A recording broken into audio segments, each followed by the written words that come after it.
opinions expressed in this show are solely the opinions of the speaker and do not reflect the opinion of RFR or any affiliates. Radio Free Radio. Radio Free Radio. Radio Free Radio.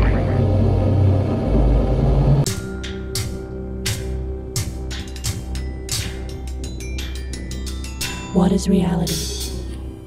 Reality is what we believe to be true about the nature of our surroundings.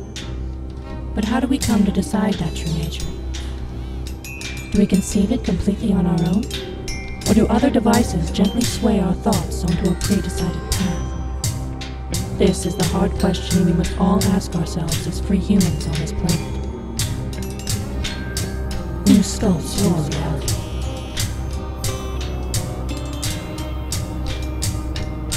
Reality.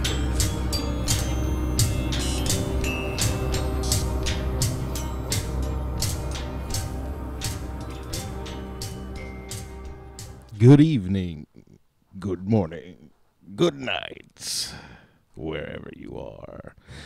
Thanks for listening. See you next week. Gotcha! Hey guys, what's up? It's Wednesday night. It's time for Reality Brief. It's been a while, guys. Yeah, we've been gone for a bit. You know, it was nice to have a break. Everybody needs a break every once in a while. But we are back in full force. So we do have some news. We are no longer broadcasting for Radio Free Radio. It seems as though Radio Free Radio has decided to, throw in the towel, call it quits. But we're here, and we're going to stay here for as long as we can possibly handle it. So, we missed a lot in the last couple of weeks. Great deal of excitement and happenings. Yes. The Mars stuff, man. Like, out of nowhere, all I'm saying is, dude gets on Alex Jones. NASA comes out and says, we do not have child slave colonies on Mars. It probably means that they have child slave colonies on Mars. You can't really believe anything the government says. So look, Alex Jones comes out, or he has that show, he has that guy on. The guy's trying to get Alex Jones to sign on with this hashtag unrigged thing. And he lets out, we believe they might have Mars bases with colonies, slave colonies. And Alex Jones is like, oh, yes, NASA. Because NASA. Dude didn't say nothing about NASA, right? The next thing you know, Media Matters picks it up. And it's all over the place. Oh, NASA says that, they don't have slave colonies. I mean, it's an obvious straw man, and Alex Jones helped that come into being. And then you've got the Google base thing, the Mars base, which was pretty obviously photoshopped. You can find the actual buildings on Google Earth. They're like Google facilities and stuff. I do got this somewhere. We might get to that tonight, possibly. But first, before we get into all that, we've got scientists observe gravitational anomaly on Earth. You guys ever heard of whale semi-metals?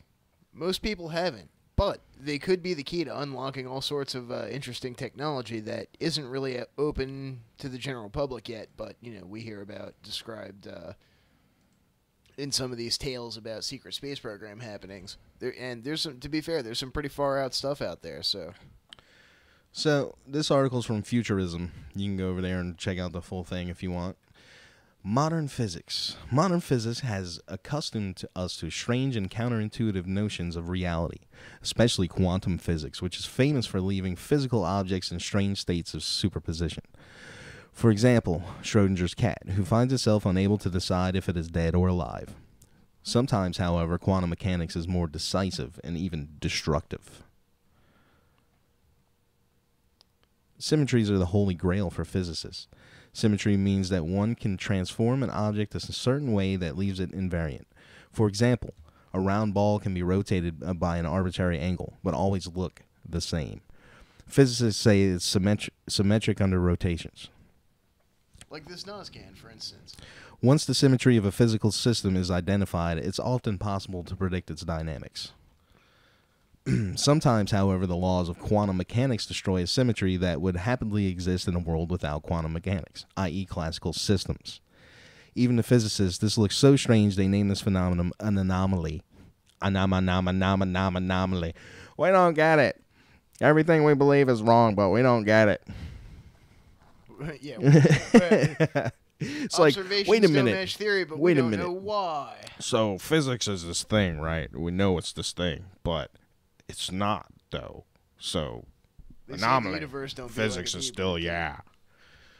I mean, we have no understanding of it. Not yet, dude, anyhow. just imagine what the physics level is in deep black programs, man. Oh, like where they're Reverse engineered, like the ARV. Yeah.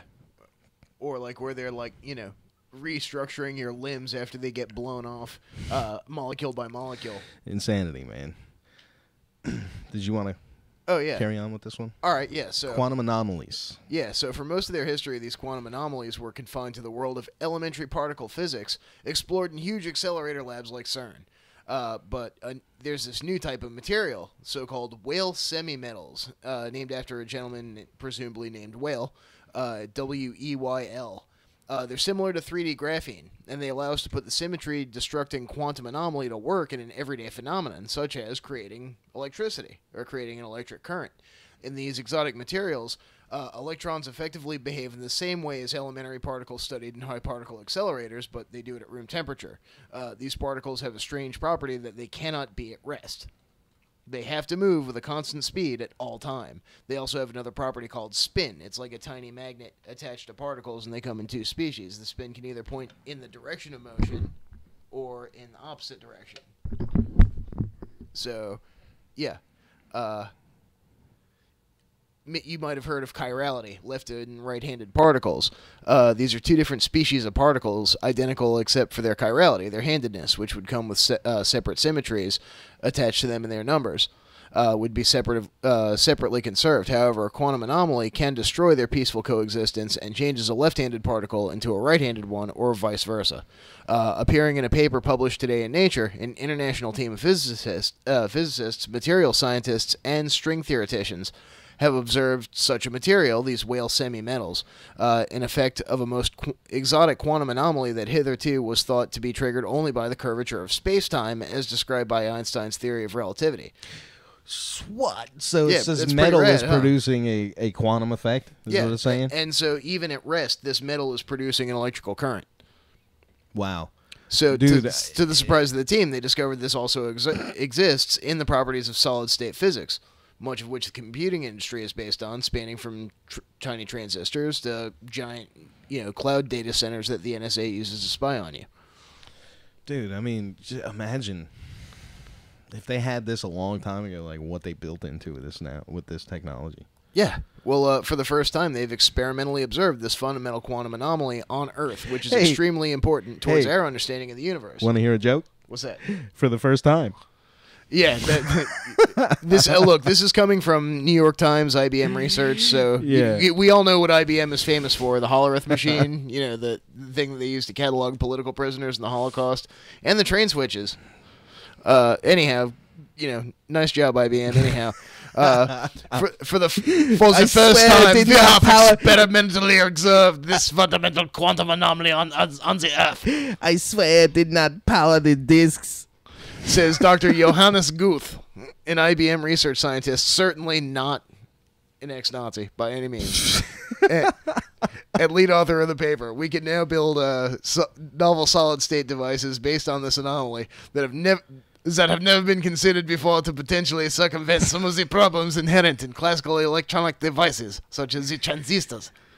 New calculations using, in part, the methods of string theory showed us that this gravitational anomaly is also responsible for producing a current if the material is heated up at the same time a magnetic field is applied. Dude, so like the bottom disk part of a repulsine, for instance. How strong is this gravitational effect? Like, what is the concentration of this, and where the hell did they find this at? Well, we'll try to track down. It says the article is provided by IBM Research, so we've still got a little bit of footwork to do on the source material from like the papers on Arxiv and shit, but we can find them. Well, IBM is allegedly ICC, right? Right. Is that on the list? I can't remember. I'm not entirely sure offhand, but I'm sure we can dig that up. Dig it up. Dig it up. All right, so the new calculations show that this gravitational anomaly is responsible for producing current if the material is heated up and a magnetic field is applied at the same time. So, what's famous for doing that? The bell? perhaps. Yeah. So Carl Landsteiner, a string theorist at the Institute of Physical Theory, UAM-CSIC, co-author of the paper, says this is an exciting, incredibly exciting discovery. We can clearly conclude that the same breaking of symmetry can be observed in any physical system, whether it occurred at the beginning of the universe or right here on Earth. So the symmetry breaking could be responsible for some of the high tech that we hear talked about in, Solar Warden, the TR-3Bs, all that fun stuff. IBM scientists predict that this discovery will open up a rush of new developments around sensors, switches, and thermoelectric coolers or energy harvesting devices for improved power consumption, and Nazi flying saucers. Nazi flying saucers. Absolutely. So, man, that is incredible, man. That it really is. That's some pretty high tech stuff. And almost as high-tech as that thing about the Chinese teleporting particles from Earth orbit. Oh, man, did you hear about this? That's pretty far-out stuff. This is pretty far-out stuff, man.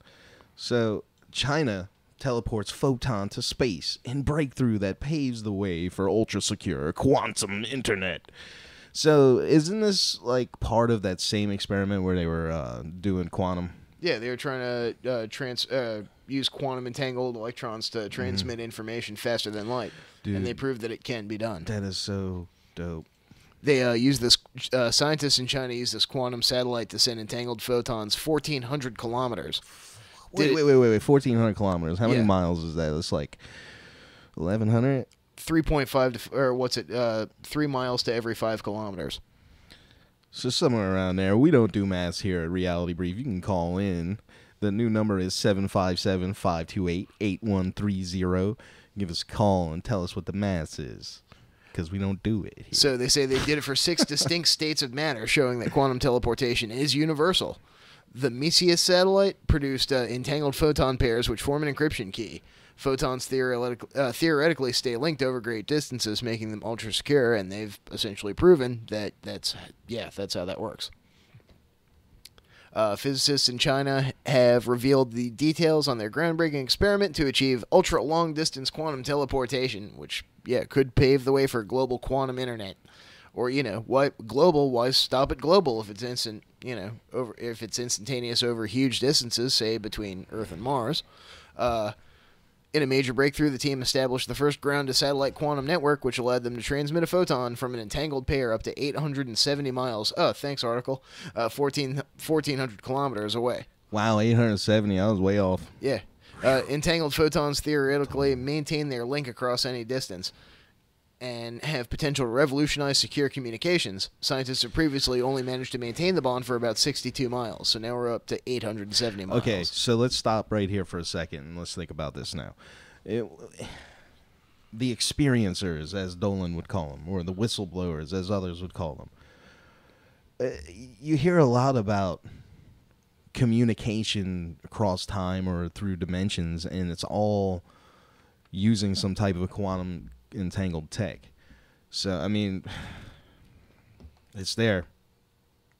You know what I'm saying? They're giving it to us now. So, but here's the thing. They've got it refined, allegedly, to the point to where if your time drive or whatever it is that you're jumping through malfunctions and you end up out of time, they can still contact you because it's quantum entangled. Right. Kind of like... so it should be quantum entangled anywhere or anytime. So, did you watch that show, Star Trek Enterprise, the one with the Quantum Leap guy? Yeah, and they could, scan somebody's chronotons and tell what time period they're from. Right. But they had this one dude, and they were talking to each other, and that's what it was. It was a quantum entangled device. Yeah. Or the Star quantum Trek mirror once from again. Stargate, where they could go from timeline to timeline. Yeah, I guess they didn't really give an explanation how that worked, but... It was still pretty cool. So, it's amazing, man. So they say to optimize the link efficiency and overcome the atmospheric turbulence in the uplink, a series of techniques are developed, the researchers say, including a compact, ultra-bright source of multi-photon entanglement, narrow beam divergence, high bandwidth, and high accuracy acquiring, pointing, and tracking. So not only did the team successfully transmit single photon qubits over hundreds of miles from Earth to space and back for the first time, but they managed to do it for 6 input states. It's insane, man. So, could you imagine when they apply this to internet? It's going to be insane. Mm-hmm. Well, when they apply this to public internet. Yeah, public internet. How long would you think this would be away from? I think about 30 years. Now that we're reading about it in papers. 30 years? 30 to 50. 30 to 50. No, they say that... I don't know, man. The curve is pretty exponential, man. Over the course of this 2-year mission that they're doing coming up, researchers in China will conduct a Bell test to prove if the existence of entanglement at such a great difference. A Bell test? Yeah, a Bell test. A Bell test? And they will attempt to teleport quantum states according to nature, what meaning the the hell do quantum they mean state by of the that? photo will be rebuilt in a new location. What do they mean by that Bell test? I don't get it. We're gonna have to find that out. You could not just see planets, but in principle read license plates on Jupiter's moons. That's pretty crazy, man. So they're basically gonna try sending images over a quantum camera. Oh my God, that's so dope. Yeah. Man, that's exciting, dude. But it just sucks because... Can you imagine real time probes at Alpha Centauri and at the star systems around us? Yeah, but you know how we're going to see that technology? We're going to see that technology as real-time probes in your living room. You, you know what I mean? That's how we're going to see that. Real-time government suppositories. I don't even want to think about that, man. So... This isn't the first time they've been, recently too, that they've been doing experiments. Not just China, Canada did that one across the coax, the fiber optic cable. Mm-hmm.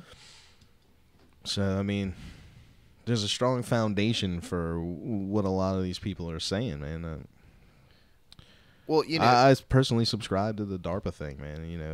If we've had it for 60 years already, if we're hearing about it, Well, if these guys already have known about, quantum teleportation for 60 years, I wonder if they've known about that new particle they just discovered at CERN. They probably known about that for a while too, but to the rest of it's news.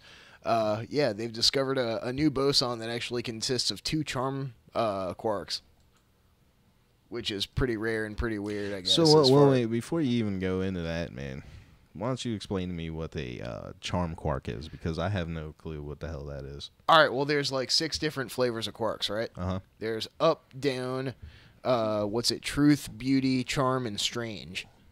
And, they're basically different subatomic particles that, have different spins. Most of the stuff we deal with, like protons and neutrons, is built of up and down quarks. And then, stranger, the more exotic varieties of quarks, you don't typically see a whole lot of them in everyday nature, but you see them, here on Earth, but you see them like in the cores of stars, for instance, or in neutron stars or black holes. And apparently there's a new type of particle that they've discovered at CERN when they were busy smashing them atoms. It's pronouncing it kind of sucks. It's the XICC++. They call it the KSI-CC++. Yeah. Could provide new insight into how tiny, whimsically named particles known as quarks interact with each other. And this isn't the first time they found something weird at weird at CERN smashing atoms together. That's where they also discovered, the tetraquark. It was a particle that was made of 4 quarks stuck together. And as far as they know, protons and neutrons are made of 3 quarks, either up or down. So finding something that was made of 4 was kind of strange. And now they found this, and they say it does fit with the standard model of physics, or at least they've been able to wedge it in there somehow. So more physics-shattering shit. Yeah, pretty much. They say up and down quarks have almost the same mass, so in protons and neutrons, these 3 quarks swirl around each other in an almost uniform pattern. But in the new particle, the up quark circulates around the 2 charm quarks at the center, so it looks more like an atom itself instead of 3 particles stuck together. They say it's about 3.8 times the mass of a proton. 3.8 times the mass of a proton. And it is not stable. And it's a quark? Well, it's a new particle made of, it's kind of like a proton or a neutron, like a subatomic particle made of quarks, but in this case it's made of, instead of being 3 things stuck together in a triangle, it's 2 things with another thing orbiting it. Interesting. Yeah. So, they say it only lasts for about 50 millionths of a billionth of a second. So it doesn't last very long at all. But, like in the Big Bang or, in the high energy stuff going on inside of stars or, TR-3B engines or wherever, you're going to have all sorts of weird subatomic particles that are popping up and ceasing to exist in a relatively speedy fashion. So this could be just one of all kinds of weird things that we're just starting to learn about. Or are we? That is the question, or are man. we? So, speaking of particles, we've got surprise organic molecule detection paints complex picture of Saturnian moon. So this is all fizzle work. Let me pull that up. Enchiladas, everyone's favorite. Enchiladas. Scientists reveal the first detection of a molecule from enchiladas with a ground-based telescope, with implications for the search for life. Saturn's moon Enceladus has piqued scientists' interest since water-rich plumes were discovered gushing from around the South Pole. Sploosh. Splash. The discovery was made by the Cassini spacecraft, which has since flown through the plumes and sampled organic compounds. The latest results, however, were gained using the IRAM 300-meter radio telescope in the Spanish Sierra Nevada and reveal a higher-than-expected quantity of the molecule methanol around I can't do it. I'm sorry. So, methanol, that is A pretty basic. yeah. What organic and we molecule. use that a lot in something. What is that? It's in like a lot of things. I wonder what that could be the byproduct of. The work, which included imperial scientists, will be presented by Dr. Emily Drabik-Munder of It's methyl alcohol. Cardiff University on Tuesday, 4th July, National Astronomy Meeting. So the plumes are thought to originate in water escaping from a subsurface ocean through cracks in the moon's icy surface. So tons of water underneath. Eventually, these plumes feed into Saturn's second outermost ring, the E ring. Recent work has found similar amounts of methanol in Earth's oceans and in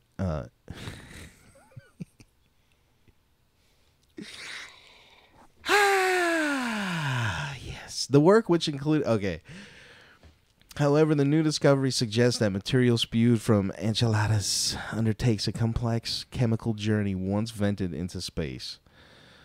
So, I mean, what could this be the byproduct from? Microbes, perhaps. Microbes? It could just be leftover stuff from the formation of the solar system too, because they've found methanol floating around other stars. They've found it floating in the interstellar medium. So, according to these guys, they got two possible origins. Yeah. Only two. Biotic or abiotic. Only two. Either a cloud of gas expelled from has been trapped by Saturn's magnetic field, or the gas is spread further into Saturn's E-ring. Either case, the methanol has been greatly enhanced compared to detections in the plumes. So, does this have anything to do with those super highly charged ions they were finding over there? Wasn't that Saturn's rings? Mm-hmm. Well, That's yeah, what it 'cause sounds like. It was like gas that was accelerated by plasma or something like that. well, yeah, and out in space like that, that's pretty much gas is going to turn into a plasma. It's going to run into Saturn's electromagnetic field, which has got to be huge. Yeah. And it'll be ionized into a plasma. All right, so enough of that, sir. Enough of that, sir. Enough of that stuff, huh? What I want to bring to you right now is, so the whole Corey Good drama and all that, and the fighting going on within the secret space program community and all that. Now, Richard Dolan has weighed in. So Richard Dolan, he's pretty much a well-respected UFO researcher. Has done a lot of books and things like that. Cataloged tons of secret aircraft, regular aircraft, all that kind of stuff. So he decided to weigh in on this now because recently there was a MUFON meeting in Nevada or something like that, but Corey Good was there, and people were saying it felt like it just wasn't right. It was like a takeover and all. And it's just, there's a lot of mixed emotions and stuff about that happening like that. So Dolan made this Facebook post. I'm gonna go ahead and read it to you now. Since 2009, I have written and spoken about a probable breakaway civilization, which he has.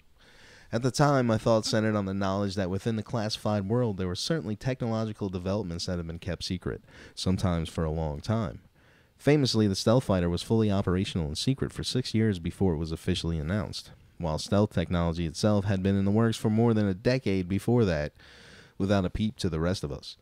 I recall my conversation with a former scientist at NSA from the mid-60s who told me of NSA computer clock speeds exceeding 600 megahertz, a speed not reached by consumer market for 35 years. Today, there are rumors that the NSA or some other intelligence agency has achieved quantum computing. No one outside that world knows for sure, which is, essentially what we've just been talking about, man.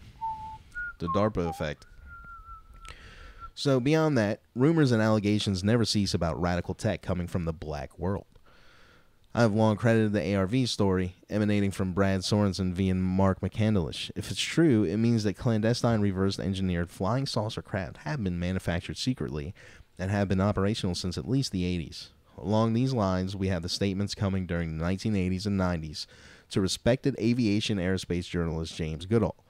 One of Goodall's sources from within Groom Lake, Area 51, told him, "We have things in Nevada desert that would make George Lucas envious. And we have things out there better than Star Trek, Star Wars, or anything you see in the movies," and so on. See, he didn't say Stargate. Because nothing's better than Stargate. It's not that we should take such claims as gospel, but there is a history, a pattern. Moreover, the sources of many such claims come from individuals whose backgrounds have been confirmed, even if their stories have been not. When it comes to UFOs and all things related, it's a fact that we are dealing with things that are classified and secret. There is no getting around that fact, something most full-time debunkers seem to conveniently forget time and again. Unfortunately, those of us who research and investigate the secret world of the UFO cover-up are handicapped not merely by the intrinsic difficulty of the subject, which is substantial, but by the secrecy and obfuscation that perennially accompany it. Still, over the years, I've concluded that not only there is a probable breakaway civilization utilizing classified technological breakthroughs, most likely derived in part from alien technology, but that this includes a secret space program. The two go together. That is, if you conclude as I do that, 1, UFOs are real, 2, we have recovered some of this technology, 3, we have secretly been studying these breakthroughs over many years. I agree with that completely. Yeah, I mean, all those seem like completely reasonable premises to me. Reasonable premises. So then it's reasonable to assume that, 1, classified world has made key breakthroughs over the years, some of which have been monetized, and others which are probably too important even for commercial profit, and are being used covertly.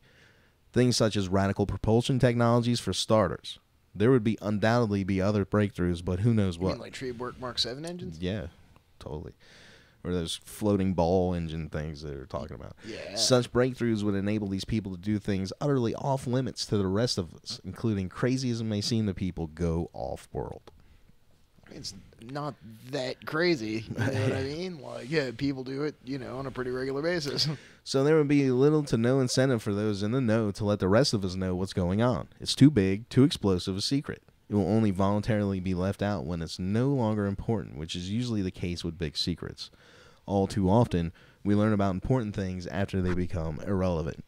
Exactly. There's more I can say here about all this, but in fact, I've said it repeatedly here, and here, blah, blah, blah. So, here's the section on Corey Good, and I think he's talking about Andrew Basiago. Asiago. So, yeah, you want me to do this bit? Go ahead. The new whistleblowers, Andy, Corey, and the rest. For many years, there have been a number of other people, often described as whistleblowers, who have claimed to have participated in such secret space programs. Now, on the face of it, you could say that, assuming that there is such a thing as a secret space program, that it's entirely conceivable that someone from the program would eventually speak out. Some of the most prominent of these people include Andrew Basiago, Randy Kramer, and Corey Good. These three individuals each have claimed to have gone to Mars for extended periods of time. That's explosive enough, and of course they have also stated that they have engaged in time travel. I met Andy back in 2012 at a conference in Santa Clara, California. I found him to be very personable and intelligent. Of course, that doesn't mean that I believe his story. I don't believe that he went through a jump room to Mars. I don't believe that he did these things with the young Barack Obama in the 1980s. And I don't believe that, as a child, he time-traveled back to Lincoln's Gettysburg Address, despite the fact that he claimed that he was in a photograph depicting it. I realize that there are strange things beyond the circumscribed fence of our officially sanctioned reality, but I am not obligated to believe every story that crosses my path, especially those that are obviously self-aggrandizing, and particularly those that don't provide any evidence.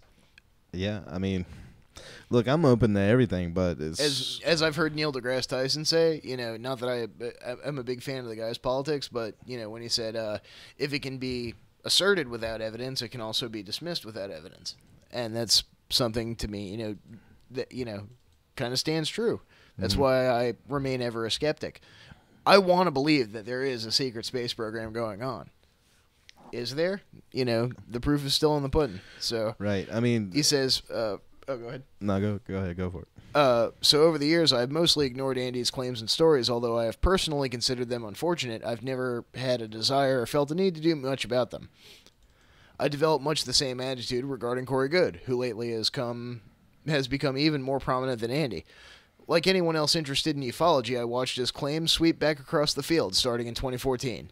Corey claimed to have gone to Mars on a 20-and-back program, starting in his late teens, and then at the conclusion of his program was sent back to Earth.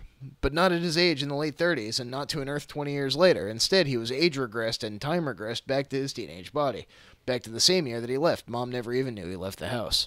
Clearly, I found his story problematic, and was amazed at the willingness of so many people to take him at his word. His story is perfectly designed to counter the obvious objections people might have to it. No paperwork, no 20-year disappearance, no family member who can vouch for him, and so on. My main issue when it comes to Corey Goode, or Andy, or Randy Kramer for that matter, isn't that I disbelieve them per se. Yes, I find their stories to be unlikely, but the real problem is that none of these people have provided the evidence that an independent investigator needs to make a solid determination one way or the other. There is a concept in science and philosophy called falsifiability. If something is falsifiable, it doesn't mean it's false. It means that you have to have the ability to test it, to investigate it, to determine whether it's true or false. It could tell you that my suitcase weighs 35 pounds. That's falsifiable because you can take my suitcase and put it on a scale. Now, I could tell you 5 years ago that I checked a 35-pound suitcase in at the airport for one of my flights. That is probably not falsifiable unless perhaps you find the airline records. In the instance of my suitcase, you may not doubt my claim, or you might or might not doubt my claim, even if you can't prove or disprove it. After all, it's perfectly mundane and common. But when it comes to significant claims being made, really big claims that are not only radical on their own merits, but which transform the field and bring fame and money to those making them, then we clearly need a higher standard than he seems like a good guy with a detailed story, so I believe him. Again, I must emphasize that none of these whistleblowers has made a claim that an independent investigator can or cannot confirm. Everything is based on trust. Believing such stories without genuine evidence takes us down a dangerous road within an already treacherous field that is constantly in the crosshairs of a skeptical establishment. The MUFON Symposium. Now, personal opinions aside, I have had no desire to be in a war with anyone in the field. I don't have the time or the energy to expend on such things. This, despite the fact that for nearly every week I receive messages from people who want me to attack these people. For my part, I prefer to do my own research and focus on the fascinating nuances of the UFO phenomenon itself, without getting caught up in the politics. But I was unable to stay out of the controversy for a specific reason. 6 months ago, I was asked by MUFON director Jan Harzan to speak at the MUFON International Symposium. It had been 6 years since I'd last spoken there. I decided to accept Jan's offer to speak at the 2017 symposium. He then asked me if I would speak specifically about the secret space program. In fact, I didn't want to, and I told him so I had explored it in the field and was looking at other things, but he really wanted it, so I thought, sure, I can do fresh research and present my findings. Several months later, I learned that MUFON had organized into this conference's major theme, and that Corey Goode, Andrew Basiago, William Tompkins, and Dr. Michael Salla were not only presenting on that very topic, but that I would be featured in a panel with them. In fairness, I should add that MUFON has also invited other researchers, including Mark McCandlish and Michael Schratt, both highly credible, as well as bringing Gary McKinnon in by Skype. Before I continue, let me have a word on Michael Salla and Bill Tompkins. I've known Michael for over a decade and have had several long conversations with him. What I say here, I have said to him personally. I believe he has done genuine and good research on a number of matters, but has a tendency to be far too trusting. From my perspective, it's always been like that. There are people who love his work, and there are haters. I am neither. But I am always looking for information that I can use. Sometimes I get good information and insights from his work, so when I find him worthwhile to listen to, even if I don't approve of his quickness to jump to conclusions. Bill Tompkins is an interesting case. He's in his 90s, and wrote a book entitled Selected by Extraterrestrials, which I believe we've talked about here on Reality Brief before. Well, it's... Never, that's a whole nother issue. Continue with this. We'll get to that later. Which details his life and claims about having participated in the Navy's top-secret program to create a secret space fleet, which, according to a couple of other articles we've got, may not be so secret anymore. Unlike the other alleged whistleblowers, Tompkins has had a career that has been confirmed. He did work at Douglas Aircraft for many years and has very impressive credentials. That counts for something. I should add that Dr. Sala and Bob Wood have both done a great deal of work to investigate and confirm Tompkins' background and found what they believe is at least some corroboration to Tompkins' claims. Even so, I have my doubts about Mr. Tompkins. It's not widely known, but I had the opportunity to be his publisher after I learned about his credentials from Bob Wood, but before I read his manuscript, I had agreed in principle that I would publish it. But after reading the manuscript, I had to decline. I found the tone of the book to be so perfectly designed to bring disrepute to the field that I wanted nothing to do with it. I found a number of obvious errors in the book, and what seemed to me examples of self-aggrandizement that didn't sit well with me. I wish Tompkins well, and that was that. I haven't made my final judgment on Tompkins, perhaps I never will. If evidence can be brought forth to substantiate his key claims, then I will look at it. In any case, when I learned that I would be on a panel with Corey, Andy, Bill, and Michael, I phoned Jan and politely asked him what was he thinking. I mentioned my concern about MUFON's decision to bring in individuals with claims that are inherently impossible to verify. MUFON, after all, is supposed to have evidence-based standards.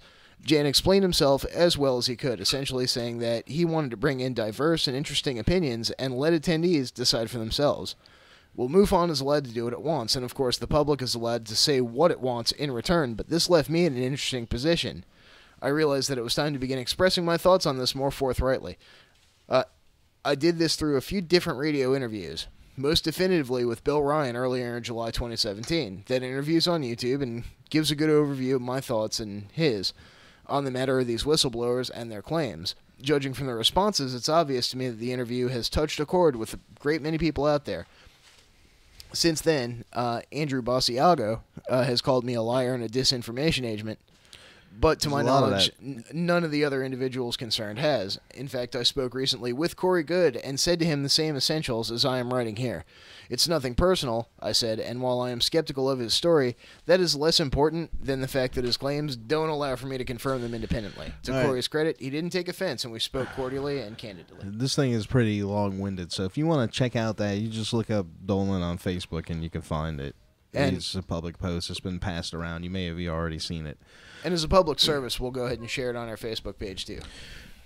So the way I feel about it is, some of these people are more believable than others. None of them have any type of physical evidence, right? And they're all have, to some degree, conflicting stories. I mean, a lot of it goes along with each other, but little minor details are conflicting. Could be memory things, or it could be, something different. The way I look at it is, if you consider one of them, you have to consider all of them. So, like, when Corey Good steps up and says, all the whistleblowers are fake, well, who are you to say that? You haven't proven anything. You've just said a lot of stuff. You know what I mean? Like, that guy, he says things. So if you just want to take everybody at their word, you're going to be living in a strange world. I mean, because look, a lot of these people with these stories, they absolutely believe that happened to them, which is, entirely possible. But with conflicting stories and all that, I just can't see all of them being involved. You know what I mean? There's definitely got to be some frauds out there, but who they are, I don't know. I take them all, and I give them all the same amount of respect. And, maybe I feel like some are more believable than others, but...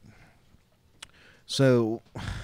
I'm not sure if I believe all of their stories myself, but, I believe that they believe that something... No, absolutely. Most of the ones that I've talked to who claim to have been involved in these types of things, they definitely seem to believe it themselves, like, wholeheartedly. So, getting off of that subject, the Mars thing, back to the Mars thing. So, the whole NASA thing happened, and then there was the Google pictures. So, here's one picture of the alleged Mars base from Google Earth that they forgot to Photoshop out. Alleged. And here's another picture that they forgot to Photoshop out, right? And then here is the Google data center that they actually cropped out and put on Mars. I mean, I was going to say it looks like a Sam's it's the Club, exact same building. Look, there's the exact same lot. Yeah. It's the exact same building. So, I mean, you look at this thing, and you're going, oh, well, you know, everybody says that there's bases on Mars, so this must be real. Again, you're falling into confirmation bias there, and this is obviously a fake, you know what I mean? And just to accept it just because you believe that there's bases on Mars. First of all, that they would look like Sam's Clubs. First of all, they look like pristine, you know what I mean? No dirt anywhere. Secondly, they don't really look like anything described by any of the people who say they've been to Mars. Right. I would assume any structures on Mars would be underground. When I first saw these pictures, this picture doesn't have it, but there's a satellite dish array in the bottom there, and you could see easily that it was poor feathering where they clipped it out, where it was hard pixel edges around the circle. It was obvious that it was pasted in. Amateurs. So, you know, there's a lot of that going around, and a lot of UFO videos. You guys, you can't let, you know, you believe it's true. You can't let that affect you. I mean, you still have to look at things objectively here. You know, just because there may be Mars bases on Mars doesn't mean that this picture is real. I mean, it was pretty obvious a fake. But, you know, it's still floating around out there. Everybody's still getting down on it. Just like, it's just more, it's more fuel for the straw man. You know what I mean? Like, so when these people do talk about Mars bases, then you got this kind of stuff, and it immediately gets that shot down. You know what I mean? This is the straw man. You build up a weak argument so you can take it out easily. Right, and, you know, like, so if they come out and say, oh, we don't have child sex slave colonies on Mars, well, no, but, you know... Well, the thing about that was NASA. But what if we really do have colonies on Mars? They're not for the express purposes. Well, they're not run by NASA, you know what I mean? NASA. Yeah, exactly. So yeah, NASA doesn't have them. NASA doesn't have them, and they can easily say that because they don't have them. It's not NASA. It's ICC, it's Monarch, it's Kruger. Yeah, it's not NASA. So, I mean, there you go. Let me pull up the actual... But you know something's beginning to give when this stuff starts hitting the mainstream media. Glenn Beck. Oh, boy. Ran this article. Yeah, everybody's favorite. Everybody's favorite, Glenn Beck. But when, you know, Glenn Beck is talking about something AJ Gator said, you know, I mean, I think that officially counts, you know, breaking into the mainstream media, doesn't it? Glenn Beck always talks about something AJ Gator said. But this is the straw man effect here. Right. You know what I mean? The headline is, Alex Jones watch. Children are being kidnapped and sent to a secret colony on Mars. This ran Wednesday, July 5th of this year. A story that could very well be the biggest story in human history broke last week and was reported by Alex Jones on his show. Wednesday on radio, Glenn and the guys put on their tinfoil hats for her as they followed Jones down the rabbit hole and broke down the shocking claims. Jones's guest had this to say: "This may strike your listeners as way out, but we actually believe that there is a colony on Mars that is populated by children who are kidnapped and sent into space on a 20-year ride, so that once they get to Mars, they have no alternative but to be slaves on the Mars colony." Alex Jones is no stranger to controversy, but this claim seemed to force even him, to recognize the absurdity. However, he did, however, provide some cover for his guest and add a little spin. Look, I know 90% of the NASA missions are secret, and I've been told by high-level NASA engineers that you have no idea. There's so much stuff going on. The juice box is making the frogs gay, but then it goes off into all that. You know, there's the kind of thing the media jumps on. But Yeah, I know this. We see a bunch of mechanical wreckage on Mars, and people say, "Oh, look at that! It looks like mechanics." They go, "Oh, you're a conspiracy theorist," and clearly they don't want us looking into what's happening. Every time the probes go, they turn them off because juice boxes make them gay. That's exactly. It was exactly how it went because I watched it, man. I watched it. That was a good impersonation, dude. That's how it went. But he can't just NASA. I talked to NASA insiders. Did his face get all red? Because I can't force myself to do that shit. But this one might be kind of hard to prove. But the story did answer some questions for Glenn on another Alex Jones conspiracy. But that's why they didn't find any children in the pizza place. Yeah, Glenn that's said real they've all been funny, shipped to Glenn Mars. Beck. That's real funny, Glenn Beck. Hey, what if he was one of them, man? He could be a clone. Glenn Beck could be a clone. Genetically modified. Allegedly. Let me say that. And so they give a transcript of the interview. We'll share this on our page too, just so you guys can read it and laugh. That's insanity, man. It's insanity. It's happening. It's happenings. Space.com ran an article on it too. We'll share that for you also. Which I'm sure the whole idea is just spray shit. Reconnection successful. Okay, we had a sorry about that. There, live stream is offline again. Anyway, offline. yeah, sorry about that. I don't know what happened there. We just got disconnected because the Dark Fleet was like, nah. No, Dark Fleet don't give a rat's ass about us. All right, so where you were don't we know at? that. We're back to the Mars brace. No, so where do we go? I mean. Laser on the army in the army.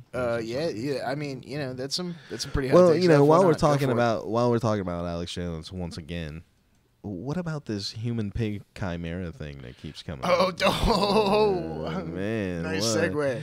Whoa! First human pig chimera is a step towards custom organs. Very wonderful, guys. Very wonderful. Every day, 22 people in America will die while waiting for an organ transplant. Well, that's sad, man. But when scientists can grow replacement livers or kidneys or pancreases inside of animal hosts, medicine's organ shortage may end. That's the hope, anyway. And this week, there's more reason to hope that than ever it might become reality. Ooh. The key to producing human organs in other animals is the chimera. A mixture of cells from more than one species growing together as a single animal. For decades, researchers have struggled to coax petri dishes of stem cells into functional three-dimensional tissues and organs. Hampered by technical challenges and political stonewalling, now 2 milestone papers have taken 2 big steps towards solving the chimeric riddle. Will you be ordering up a Homo porcine gallbladder on Amazon this time next year? No, definitely not. But researchers have done 2 things they've never done before. 1, combine 2 large, distinctly related species into one embryo. And 2, use organs from one species grown in another to actually treat disease. Who knows? Maybe this will actually be used for good. I doubt it. But one can hope, right? Oh, boy. At the Salk Institute in La Jolla, California biologists Juan Carlo Ibzuzia Belmonte and Jun Wu spent 4 years injecting different forms of adult human stem cells derived from skin or blood cells and reprogrammed to act like naive stem cells in 1,500 pig embryos. They wanted to figure out which ones could survive into the first few weeks of life. The cells that worked best, they report today in Cell, were intermediate pluripotent stem cells. Pluripotent stem cells. Somewhere between a blank slate and a stem cell primed to start developing into different tissues. These cells became the first human colonizers of the pig body. Around 20 days and fluorescent tagging showed one living human cell nestled within every 100,000 or so pig cells. Oh my gosh. Alex Jones was right. It's turning the frogs gay. Speaking of that, man, did you guys hear about the transgendered fish? Turning the pig chimeras They're gay. finding that contraceptives being flushed are turning fish transgendered. Which means they are no longer allowed in the fish military. Yeah, exactly. They will no longer be able to serve. Oh, man. This was a real tour de force, says Daniel Gary, a cardiologist who leads Chimera Project in the University of Minnesota.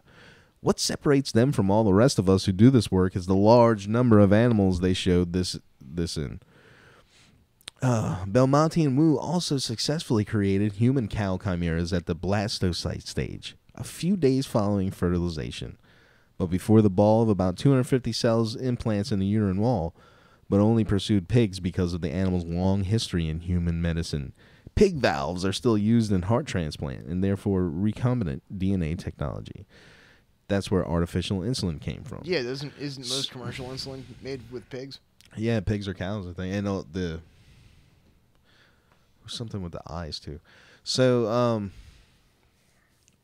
yeah, there you have it, man.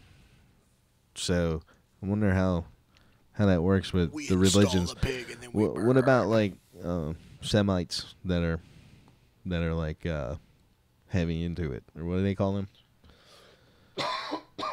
You mean like the Hasidim, like the Orthodox Jews? Yeah, and the super Islam. You know, I guess they're not getting any guess pig they're not organs. down. Yeah, I guess no pig organs for the Semites. Whatever, I'll take some pig organs. I'm down. Sign me up. With other advances, scientists are hoping to do away with artificial insulin altogether. About 30 million Americans have diabetes. It's called take the frickin' high fructose corn syrup out of everything and stop eating shit out of a bag or a box, and you won't be diabetic, right? Isn't that pretty much sum it up?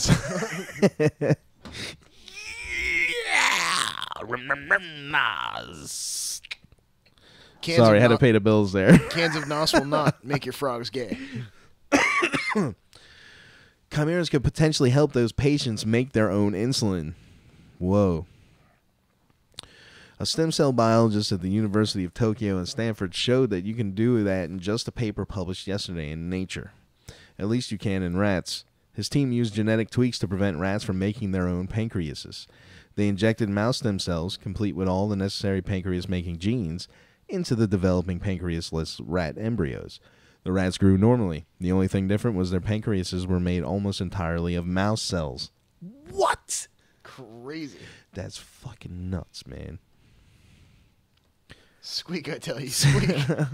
How does that work?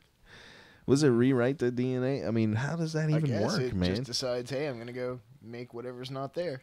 Then they went a step further. From those rat-mouse chimeras, his team took out tiny clusters of pancreatic cells that make insulin, called islets, and transplanted them into diabetic mice. The islets settled in and made enough insulin to keep the host mice blood glucose levels in a normal range for more than a year.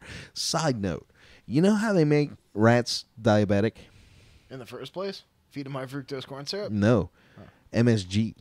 Whoa. Yeah, it's called an MSG-treated rat, and they shoot it up with high doses of MSG, and it makes it fat and diabetic. Bet that's some good rat, man. Tasty, man. It just gives you a headache, and then it's just not fulfilling. Yeah, man. you just get the itis and go to sleep. So, what's really significant here is that a rat pancreas generated in a mouse background responded to typical events the way you would want it to, says Gary. That's great news for diabetics. You want your interspecies transplant organ to work inside when you were born with it, even if you were grown in a pig. Whoa. So, when your pancreas takes a shit because you've had too many 40s of high life by the time you're like 37. Do you really want a pig liver or whatever? I mean, I guess if it means life or death. Will it taste like bacon? Oh, God, that's gross, dude. Something matter with you, boy. Shoot. So, we're coming up on that time. We are going to take a quick break. And when we get back, we're going to get into some more whatever it is we get into here on this show. You know how it goes. But, like I was saying earlier, we left Radio Free Radio. Radio Free Radio decided to call it quits. We're on our own now. We do have our own Patreon account. If you guys would consider maybe pledging $1 or something, it would help us out to get more things going. A lot. We will have the restream up hopefully next week. We may possibly be changing days. I'm not sure about that yet. I guess we have to discuss that. Yeah, we're not entirely sure. But it's patreon.com/radio, or not Radio Free Radio, patreon.com/realitybrief is where you can check that out at. Mm-hmm. tonight after the show, after we get done windbagging it on, we're going to be premiering the first part in an interview we got to do with Penny Bradley. She claims to have been a veteran of the secret space programs.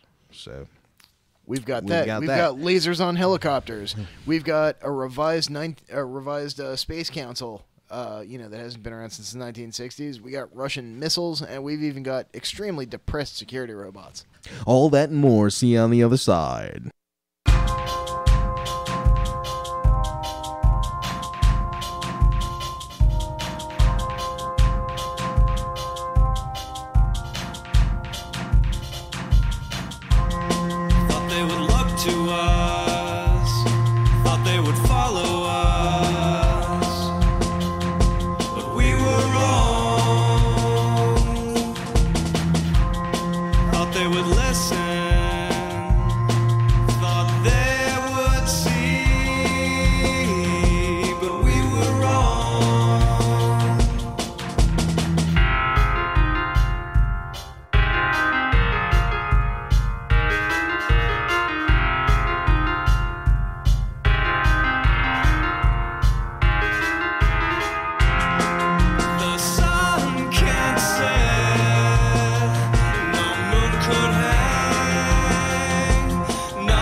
mindless animals will seek out and hurt you, distort you and twist you and misrepresent you. Your elegant innocence has transformed you into a definite target of manipulations and greedy ravagings of blunder your purity, spoil your seed, shadow you under scrutiny, or hide you entirely from consensus reality. Veritas, one and only.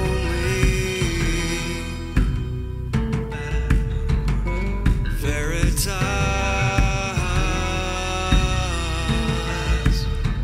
our own.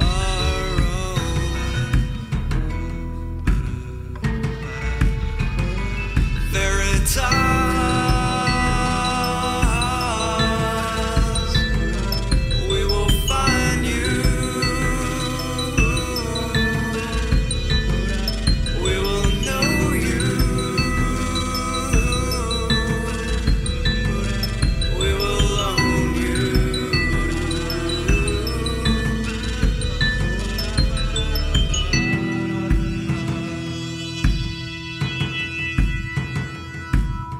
Seeking her endlessly, she's ever elusive. Further and further now, your source gets diluted, and the well is always deeper. How deep can you dive? How deep is your need to stare the truth in the eye? The truth is that you hide from her. You are vulnerable as you lied to yourself.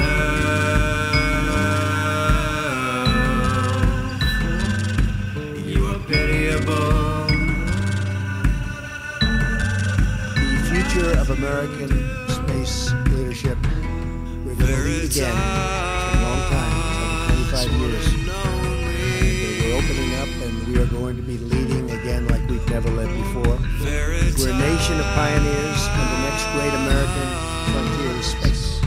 And we never completed. We started, but we never completed. We stopped. But now we start again with tremendous spirit. Tremendous spirit from the private sector.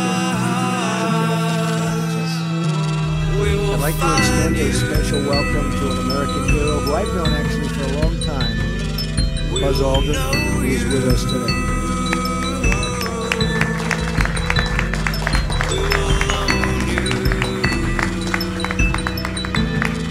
During the campaign,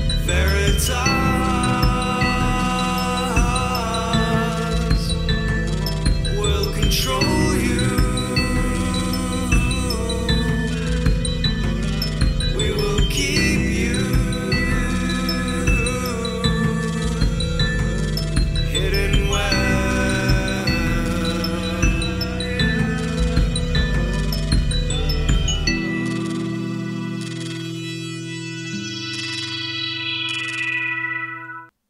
And we're back, guys.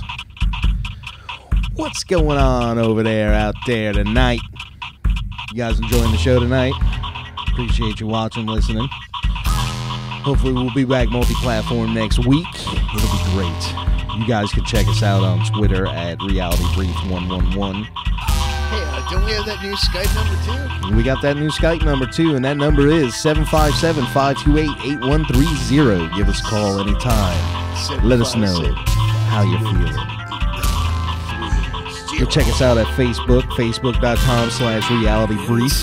Go ahead and give that a like. You can join our group on Facebook. That's Reality Brief News. You can find that exopolitics, etc. So, it's good to be back on the air, guys.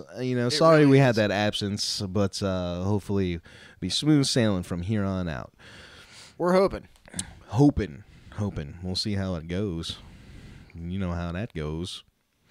So, what do we got here?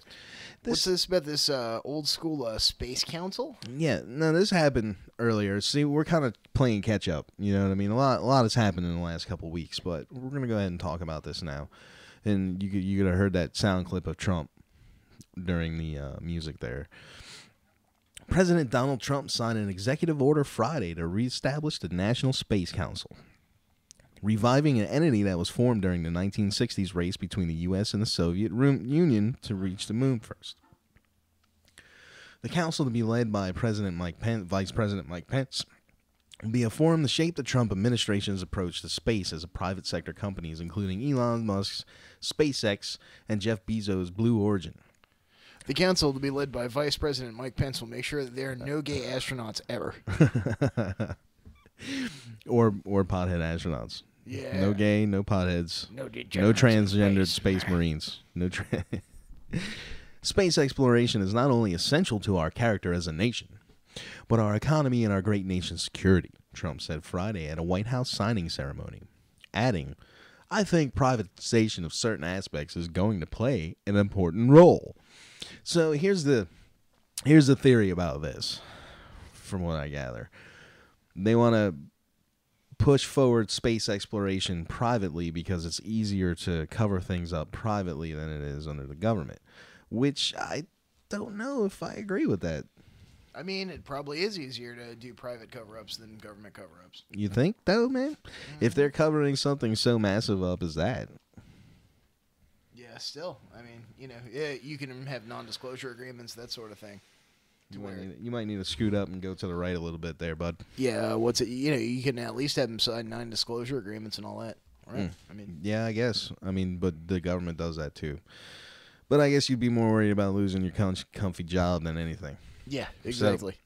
So, and you only hire people that believe in the mission. Right. That's true. Though Trump hasn't yet filled a vacancy for NASA administrator, the council could set a new direction for the space program, said Phil Larson, an assistant dean at the University of Colorado Boulder's College of Engineering and Applied Science, and an Obama White House space policy official. Total fucking douchebag, probably. Probably. Allegedly. If they develop a national space policy that grows opportunities in the commercial sector and extends more agile, entrepreneurial, and innovative space capabilities to the national security realm, taxpayers will benefit and our country could be safer for a result. So, that's kind of sounding like your friend there that's into the anti-gravity drones and all that, who may be coming on the show sometime in the next couple of weeks to talk about that. Innovative space capabilities. Well, this is something else. They mentioned, known Vril Society sympathizer, Vice President LBJ was the first chairman of an earlier version of the Space Council when it was championed by President JFK in '61. The council's influence waned and was revived in the '80s before being ended during the Clinton administration. Buzz Aldrin, the former Apollo 11 U.S. astronaut who also, along with mission commander Neil Armstrong, became one of the first two people to walk on the moon in Fake news. As far Fake as we news. know, as far as we know, was at the White House for the signing ceremony. As he signed the order, Trump summoned a signature line of the Toy Story movie's character Buzz, who was inspired by Aldrin, to infinity and beyond. That seems pretty fitting for Trump, actually. Yeah. What else we got in there? Another article, they and we've covered this. I think we mentioned this on a previous show, but we didn't really go in too deep into it. This is from June 29th. House panel votes to split Air Force and create the new U.S. Space Corps. That's right. The Space Corps is back. So, as part of its version of the 2018 Defense Authorization Bill, House Armed Services Committee voted late Wednesday night to create a sixth branch of the U.S. Armed Forces. The U.S. Space Corps, which would absorb the Air Force's current space missions. Illuminati confirmed, guys. Illuminati confirmed. You could be forgiven if you hadn't been closely following the debate about creating the nation's first new military service since 1947. Several members of the panel said that they themselves were blindsided by the proposal and had staged an unsuccessful effort to block the change until it could be studied further, or at least the full committee had held at least one hearing on the subject. Well, look, man, maybe Trump blocked the transgenders from the military because if you're transgender and you go into space, you explode or something. Yeah, and they're trying to keep that secret, along with the flat Earth. Because they haven't figured out how to properly pressure seal human genitalia yet when doing gender transformation surgery. Yeah, fake genitalia in space just explodes. They float everywhere. So continue. I'm sorry. Representative Michael Turner, Republican from Ohio, said he'd only learned about the proposal last week when it first came before Subcommittee on Strategic Forces. Oh yeah. I chastised my staff and said, how could I not know that this was happening? They said, well, maybe they had a meeting about it and you missed it. Turner said, a meeting is certainly not enough. Maybe we do need a Space Corps, but I think this bears more than just discussion in a subcommittee. We have not had Secretary Mattis come before us and tell us what this means. We've not heard from the Secretary of the Air Force. There's a whole lot of work we need to do before we go as far as creating a new service branch. Dude, they just did it too. You know, like this is just like government. Yeah, they just do it. Representative Space Marines go. Martha McSally, Deploy. who is a retired Air Force colonel, similar to Jack O'Neill, was similarly surprised by the Space Corps proposal. She said that she'd not been aware of it until it appeared in the bill. The full committee debated on Wednesday. This is honestly the first time I've ever heard about a major reorganization to our Air Force, she said Wednesday evening. This is a shocking way to hear about a very major reorganization to our military. I think it deserves at least a couple of hearings and discussions on the matter at the full committee level. Dude, the cartoon, U.S. Space Force, man, it was... Yeah, Space What was that, predictive programming? Starcom, what's the that's deal? wasn't it? Starcom. Yeah. But the measure which would desire to know more intensifies. But the measure which would also establish a new U.S. Space Command and make the new chief of the Space Corps the 8th member of the Joint Chiefs of Staff has support of both Representative Mac Thornberry, Republican from Texas, the chairman of the full committee, and its ranking Democrat, Adam Smith, Democrat from Washington. The bill language was developed by Representatives Mike Rogers from Alabama and Jim Cooper from Tennessee. The top Republican and Democrat on the Strategic Forces Subcommittee. All of them argued Wednesday that the creation of a dedicated service for space had been studied over the years and that the idea's time had come. There's been nothing short-sighted about this, Rogers said. We started working on it vigorously in September. We've had countless meetings with a number of experts who had advised us. Who are the experts? Nobody you know. Yeah, obviously nobody I know.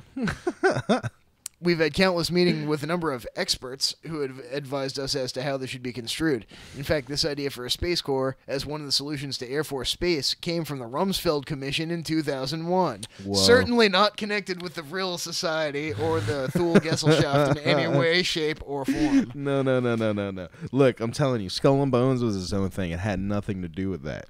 Absolutely. It definitely did not break no off of that. space Nazi connection there. None whatsoever. Back to sleep. GAO had done 3 studies on this, all of which tell us that you cannot maintain the current organizational construct of the Air Force and solve the acquisition problems and their operational problems that we have. The Air Force is like any other bureaucracy. They don't want to change. Cooper agreed, saying the creation of a new service would properly reflect space's importance as a new warfighting domain. Whether we like it or not, the gold are coming.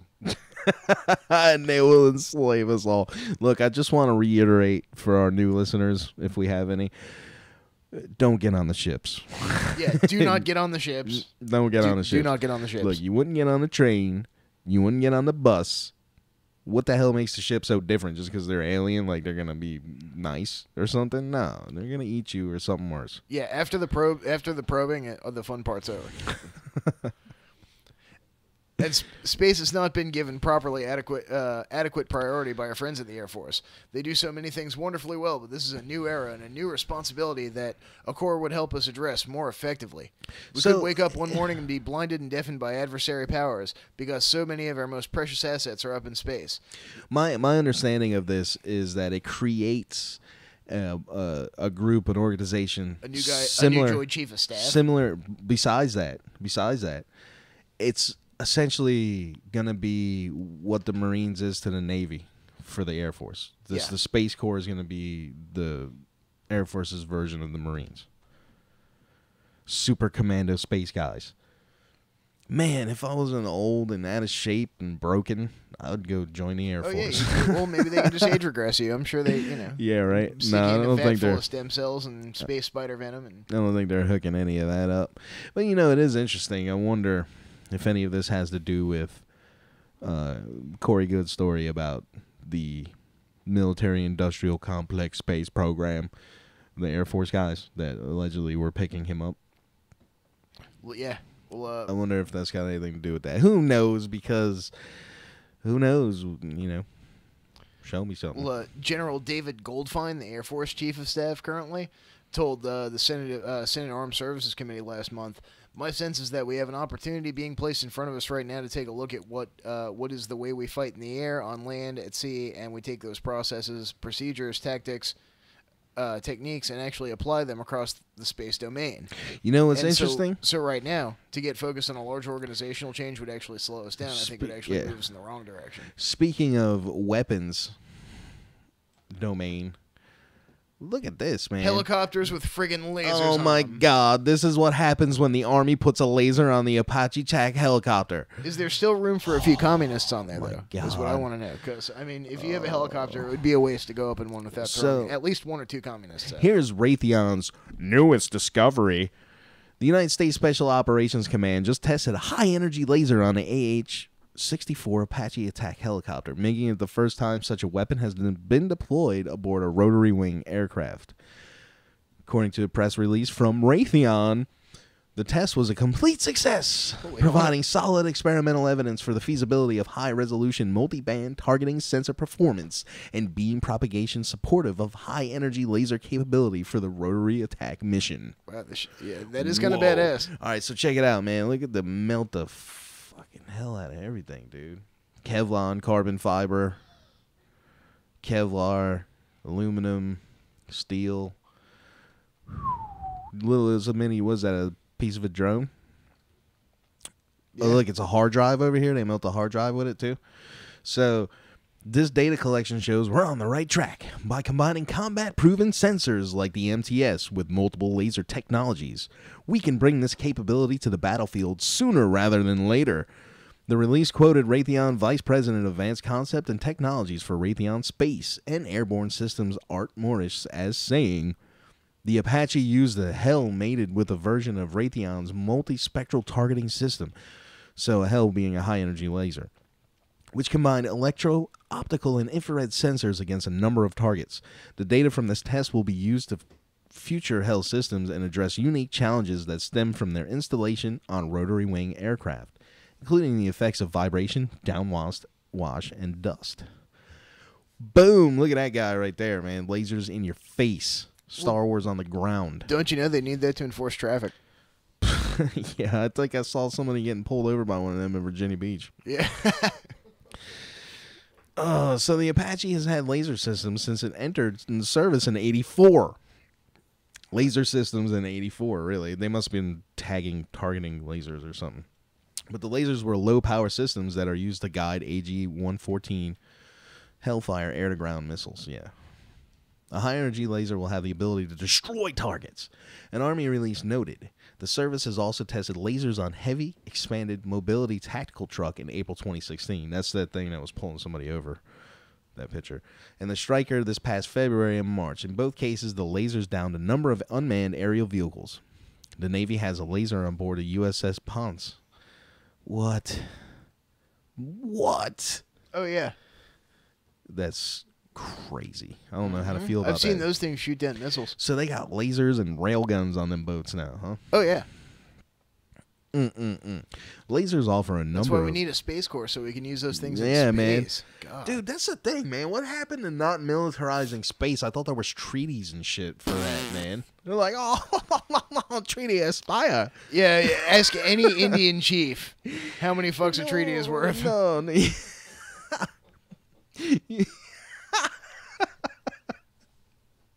Oh, Dan, you're just the worst. You're going to go to hell so bad. Oh, ain't I, though?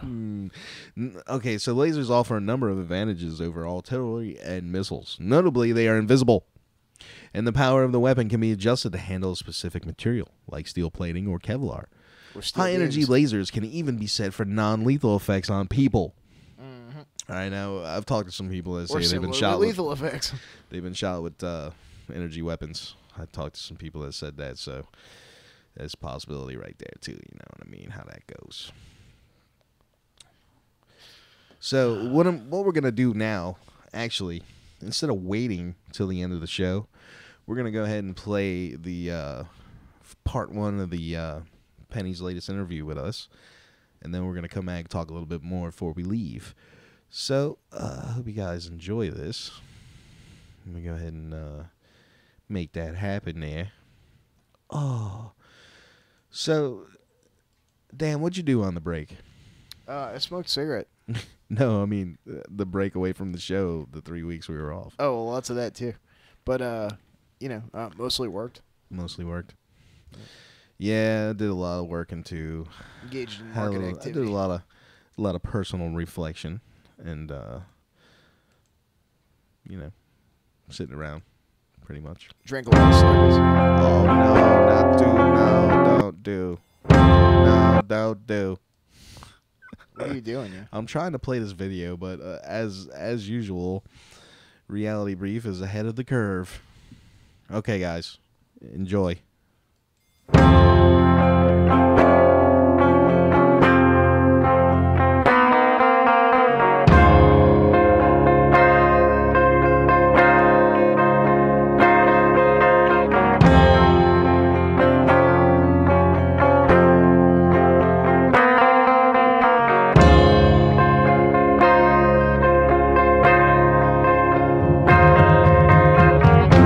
I'm Penny Bradley, and I'm a veteran of the Secret Space Program, and I served in the German fleet, and not of my own free will.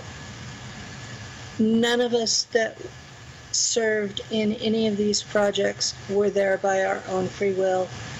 We were all kidnapped at one point in our early childhood in my generation, and as time went on, they started taking older kids. The excuse was that the adults, when they were subjected to space, went insane because it was too foreign to what they could understand. Their mindset of what was truth was too hardened. And that little kids didn't know the difference, so we wouldn't go insane. Except that wasn't entirely true. A lot of us did. I have no memories from before I was 4 years old. None. I've got photos, so I know I was there and interacted with family. And I've heard stories about my family having sheep that they raised and me throwing a fit when Mom used the wrong nipple on my bottle. But I don't remember it myself. When I was kidnapped at 4, I was mind wiped completely and taken to Langley. And I was in a hospital-like prison for most of the next 5 years. I had a little room that was mine. It was big enough for a cot and a wash basin and a little toilet and a camera that was always watching me. The walls were white, the bedding was white, my pajamas I was in were white. White was the only color I saw. I was in room number 7. So, you know the movie V? Yeah. Where the man who was in room number 5 eventually forgot his name and just became 5 and put V on his arm, I think it was. Well, I was like that. I was number 7. And my initial mind fracture was done by being drowned in the closest thing that people would understand is a whirlpool tub that was turned off. I was just shoved into it head first and left there until I inhaled the water. I have a friend who cannot come public that thinks that this was done because when we are in the regen tanks, we have to breathe the fluid. So he thinks that that is the reason that they drowned us, was so we would breathe fluid. But I don't think so. That may have been a side effect of it.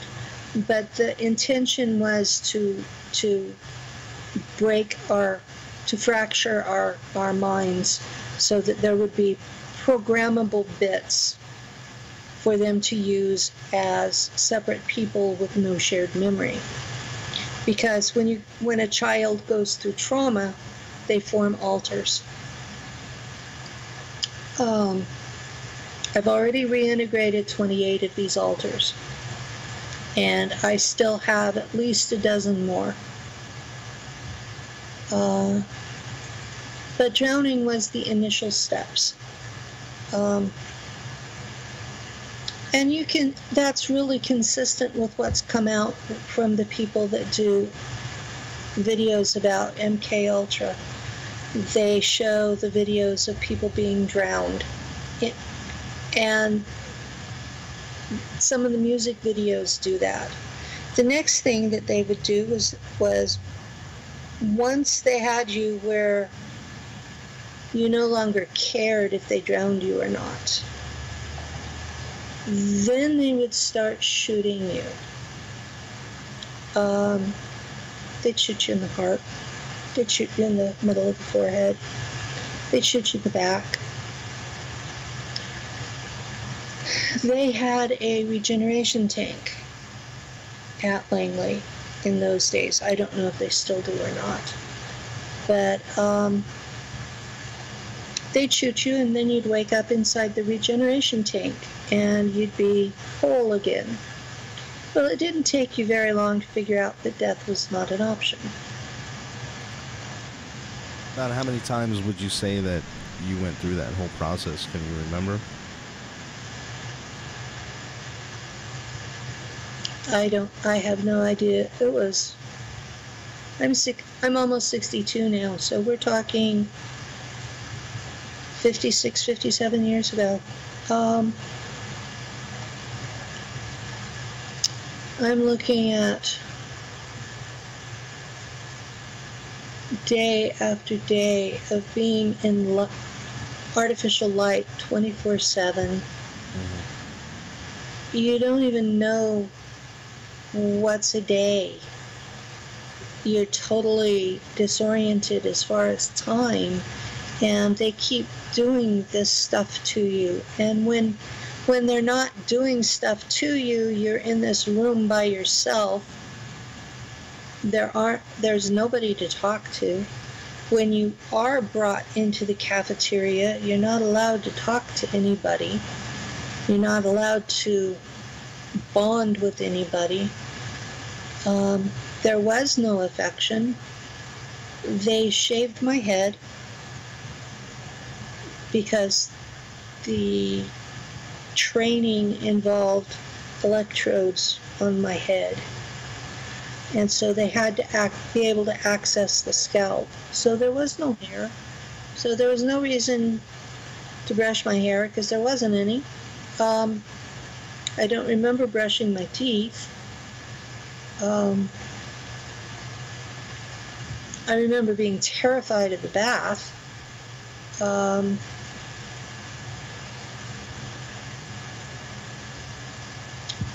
I have a vague memory of bathing being... They probably thought it was a shower, but they were hosing us off. And you'd be naked and in front of a bunch of people that you knew didn't care about you. Nobody talked to me very often, except to demand things. There were ETs there. There were Draco.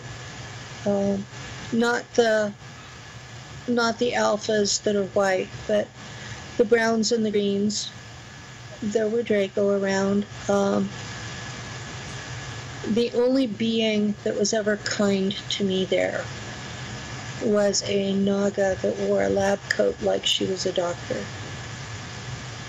It was kind of disconcerting, even for a child, to be looking at this 9-foot-tall snake being wearing a lab coat. But yeah, she was black with white, and she had the most striking blue eyes, and she was the only being at Langley that was kind to me. I do have a bunch of weird memories from Langley. There was some Christmas festival where they deliberately went through and blocked my memories so I can see the people's feet and legs, but they literally go invisible from the hips up. Everybody in the room is like, whoa, they sure didn't want me to identify them. But I can see the Christmas tree in the corner, and I can see all these people in suits, and I know there's food and drink, and they let me have a piece of cake, which was very unusual for them. They generally weren't good to us. And it was a time I was in a dress instead of the white cotton pajamas. And this was I was kidnapped in 1959, so little girls wearing pants was forbidden. That was wearing men's clothes. American society, women didn't wear pants in public until about the mid-70s. So this was, being in pajamas all the time was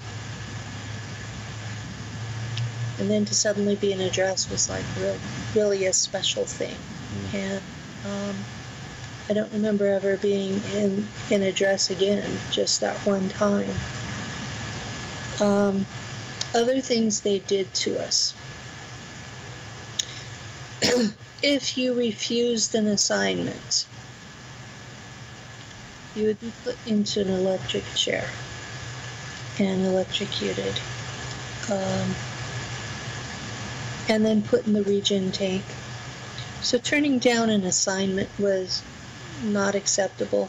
And assignments would be things like shooting each other, or killing animals with your mind, or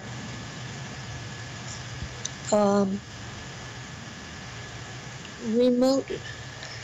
It's not exactly remote viewing if it's telepathy involved, but it's along the same lines. You're remote viewing a situation and reading the mind of the person there. And I wasn't good at it.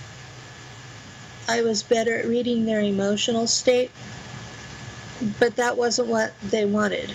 They wanted me to give the words the guy was thinking, and just repeat what I heard, even if I didn't understand it. And they were doing a lot of spying on Russians and Chinese in those days. And I just wasn't good at it, so I was electrocuted several times. There were several trips to Montauk. Now, I know that Stuart Swerdlow says that Montauk started later and that it was all boys. But he hasn't been told the full truth. It started, the time tunnel was operational about 1960, and the first generation of kids that were taken into the SSP all had to survive the time tunnel first, boys and girls.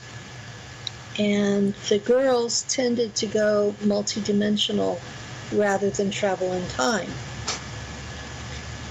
And so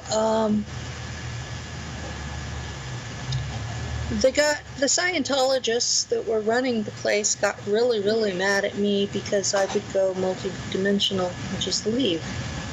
They couldn't find me because their computer was set up just for time travel. And they had an incinerator for the kids that came back too crazy to salvage. And they wanted to put me in it, and the brown Draco that was there told them not to chip me instead so that I could be found. So I've been chipped since I was 6 years old. And I only remember one trip that I did that was time, but I know I was there for months, so I know there had to have been more. The one that I remember is going into the tunnel and seeing a general store in the back, and they show the time tunnel with these nice pretty ovals. Well, when it's turned on, they wiggle and they grab at you. And so you have to avoid the wiggle while you're focusing on the target. And the person in the chair can make it go somewhere else if that's what you want to do, which overrides the computer because the chair is set up to be a relay between the psychic ability of the person and the computer. It's a form of cyborg because it's connecting into you. And so you're operating it through your consciousness. And a lot of the tech in the secret space program is based on that concept of a human consciousness runs the tech. But so here I am, the 6-year-old kid, and I'm supposed to be going to this general store. And from what I remember of the styles, it was in the 1880s, somewhere in the West. And I was supposed to go, and they had these apples in bushel baskets, wooden ones, and they were on display outside the store. And I was supposed to go steal one of the apples and bring it back. Now, they make it look like this time tunnel trip is just you're there and you're back. And it looks that way to the person in the chair. But to everybody else, just the simple going and coming back takes about 3 weeks. So, is that 3 weeks in the tunnel? It's the 3 weeks is in the tunnel, but it's not. It doesn't seem like that to the person in the chair. It seems like an hour each way. Mm-hmm. But when you get back, 3 weeks is gone. And that's not counting any time that you spent there. But I was supposed to just go and come back because bald-headed little girls were not common in the 1880s. So, but that would have been an anomaly that would have raised all sorts of flags. So I was supposed to not be seen. And so I came back with this apple, and they said, and don't eat it. And I'm like, why? I'm a good to always ask why. And they said, because someone else is going to have to put it back. I'm like, why? Because you'll change the time, the continuum. It's, oh. I'm like, All right, that sort of half makes sense. So that's one of the things that the people running the time tunnel were trying to do, was figure out what they could change and them still be there. Because when I got back, I had to tell them what was different when I got back about them, so they would know who by something as simple as changing an apple out, what changed. Because they had this thing, they were using the time tunnel to go back in time and change events to give the CIA more power now. Looking back on it, I think that's why Kennedy was killed, was because he was planning to dismantle the CIA. And they were doing all these things to give themselves more power. They really don't have a charter as such. They were told in the 70s to stop interfering with American citizens. They were told to stop MK Ultra. Well, we all know they didn't. Mm-hmm. They just changed the name and went underground with it. But when I was there I was there at Langley, which was at that point a CIA installation. I was there from summer 1959 until they sent me to Mars in 1964, with a couple of trips to Montauk in the middle. But they were looking for people who had the talent to be able to go back in time, fit in with the culture, and change things, and then come back. And I guess I'm lucky I didn't meet their criteria for that, because I would go higher dimensional instead. The rings, when they're active, they would form branches off. You would have your main tunnel, and you would have a branch off here and a branch off there, and maybe one above. And if you looked too close at the rings, they would guide you off. So you had to focus on the picture that was in front of you. And sometimes it would change while you were in the tunnel. You know, we're talking about a 6-year-old kid with a short attention span. And I would decide I didn't want to come back. And I got in a lot of trouble for that. But at that point I realized they weren't going to kill me dead, or at least not leave me that way. I've always been a bit of a rebel. So did they come and get you? The Draco did. Draco did. The Draco did. The humans did not have the capability, but the Draco came and got me. I remember the man who was running it was so livid that he was ready to toss me into the incinerator, and the Draco stopped him. I remember him saying, "I know she's irritating, but because she can do this, she's worth more than the others." Now, do you think this Montauk technology may be involved with the time travel aspect of the 20 and back service? You think it's a part of that technology, or is it something completely different? It's a variation of it. Instead of making a complete time tunnel like they did at Montauk, they have a machine that's about the size of an MRI machine, and you're in it, and you come in one point and you come out where they send you to, which with the 20 and back program, they send you back to the time and place where they got you. So your clothes are still fresh from when they stripped you and sent you.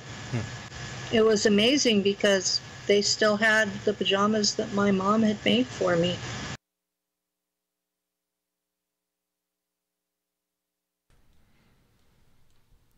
So there you go. We got I actually got about almost 2 hours of speaking with her that we're gonna air for you guys. Not all at once. Obviously, it's a lot of editing work. So much like Disclosure, it'll come through a little bit at a time. In drips and drabs. It's like a leaky faucet. So I mean, it's pretty amazing stories she's telling there.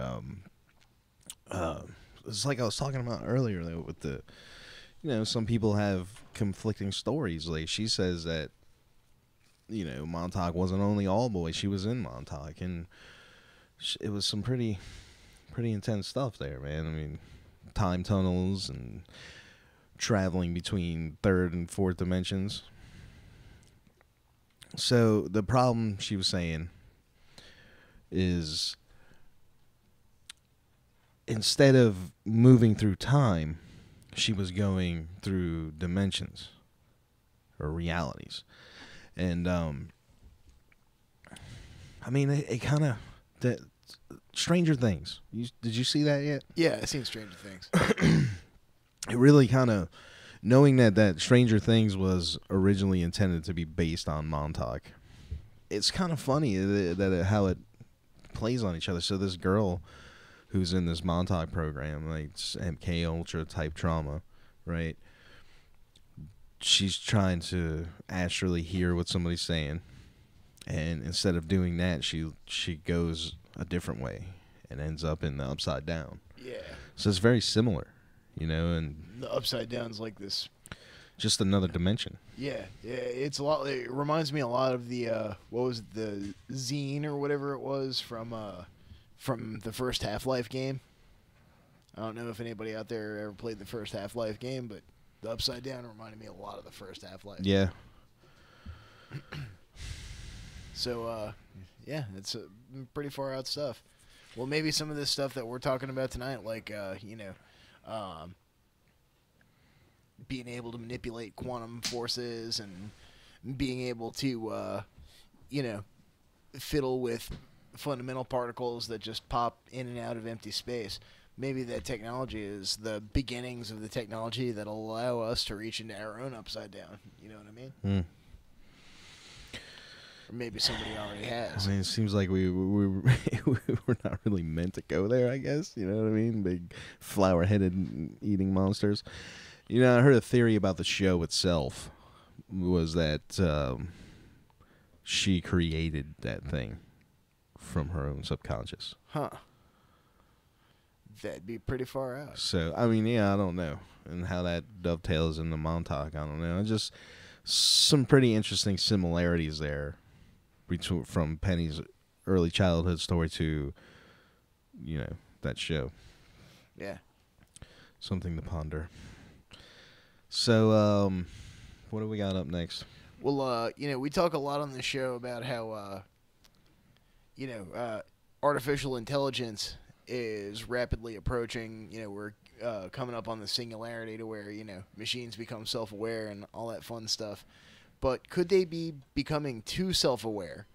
There was this article that I found recently from The Verge talking about how a DC security robot quit his job by drowning itself in a fountain. Must be very depressing work. Oh, poor bot. I'm sorry to inform you that perhaps some robots are taking this whole be more human thing a bit too far. I've seen people make jokes about jumping into a river or jumping out of a window when they feel stressed, but this DC-based security robot did interpret this literally and drove into a fountain. So apparently a candlelight vigil and prayers were left for him afterwards. 1 for human, 50 million for AI. Yep. Yeah, we're keeping score here. Depressing stuff, huh? Man. But in Soviet, but in Soviet Russia, wouldn't that be something if we finally do create the self-aware AI and they just get depressed and kills itself? Why did that you, would be why some did shit. you burden me with this Oh curse my of god! sentience? Oh my god! Well, in America, we're building robots that kill themselves. However, in Russia, they're building an AI-powered missile that can think for itself. Futurism brings us this week. They want to develop a new generation of weapons with a built-in AI that, according to weapons manufacturers and defense officials, these truly smart weapons could, in principle, choose their own targets, taking warfare to a dangerous new level. These truly smart bombs would be today's most advanced weapons. They're already capable of making decisions using built-in smart sensors and tools. But these weapons rely on some sort of artificial intelligence. They typically don't have the ability to choose their own targets. But that could change. Creating such weapons is now Russia's goal, according to the country's defense officials and weapons developers. Work in this area is underway. Tactical Missiles Corporation CEO Boris Obnosov said at Moss Aero Show on July 20th, the TAAS Russian news agency reports, this is a very serious field where fundamental research is required. As of today, certain successes are available, but we'll still have to work for several years to achieve results. So, the nation hopes to emulate the capabilities of the U.S.'s Raytheon Block 4 Tomahawk cruise missiles, which it saw used in Syria within the next few years. As Newsweek previously reported, Russia is also working on developing drones that can function as swarms using AI. So, Can we? oh my gosh, man. AI missiles. Yeah, that sounds like fun. Oh, boy. They closed the article by bringing up, what was his, Fedorov. Remember the robot that can walk around and shoot on his own? Uh-huh. So, yeah, we're... yeah. Spaceman robot. Yeah. And then meanwhile in China, they have a new Minority Report style plans that will use AI to predict who will commit crimes. So they'll have you pegged for the criminal, degenerate swine scum that you are before they even have to. You have to. Such sweet. Yeah. Authorities in China are. This is also from Futurism. Authorities in China are exploring predictive analytics, facial recognition, and other AI technologies to help prevent crime in advance. Based on behavior patterns, authorities will notify police about potential offenders. CloudWalk, a company headquartered in Guangzhou, has been training its facial recognition and big data rating systems to track movements based on risk levels. Those who are frequent visitors to weapon shops or transportation hubs are likely to be flagged in the system, and even places like hardware stores have been deemed high risk by authorities. And so they go on to, describe this Orwellian nightmare that's developing in China. Oh. And of course, when you China's the UN's model for the world. Yeah. Oh boy. And the government there also just revealed a massive, well-organized and funded plan to make China the global leader in AI by 2030. The nation deploys facial recognition in schools to counter cheating, on streets to fight jaywalking, even in bathrooms to limit toilet paper waste. It should come as no surprise that the Chinese government would also employ these technologies to prevent crime and perhaps even predict it. If we use our smart systems and smart facilities well, we can know beforehand who might be a terrorist, who might do something bad. Dude, look how easy China's it would Vice be. Minister of Science and Technology, Li Meng, said to the Financial Times. Think how easy it would be to just abuse the shit out of that. Oh, yeah, there's... computer said... We'll be finding new and interesting ways to, abuse power that we've never even thought of before. Oh, my God.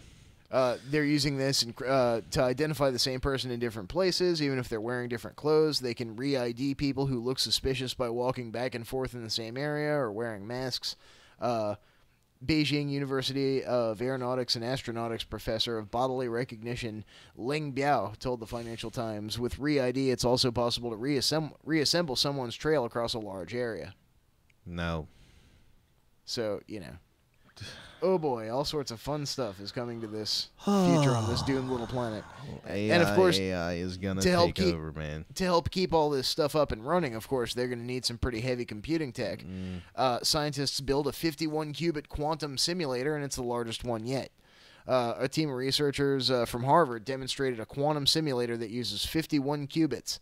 It's the largest system of its kind yet, and the team's method of using rubidium-based qubits could be a model for future full-blown quantum computers.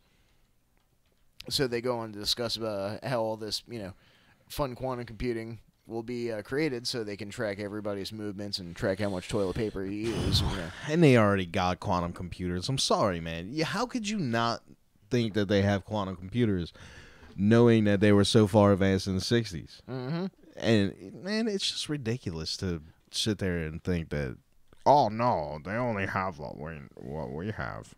And they say currently Google is working with the world's largest known quantum computer. Of course. Which would run on a 49-qubit chip. And the Russians, this is coming from lead researcher Mikhail Lukin, co-founder of the Russian Quantum Center, the RQC, spoke of this achievement at Moscow in the 2017 International Conference on Quantum Technologies. His team, composed of both American and Russian scientists, built this quantum simulator using a different type of qubit. Instead of using photons, the qubits are made from single rubidium atoms. So that sounds pretty high tech. I'm impressed.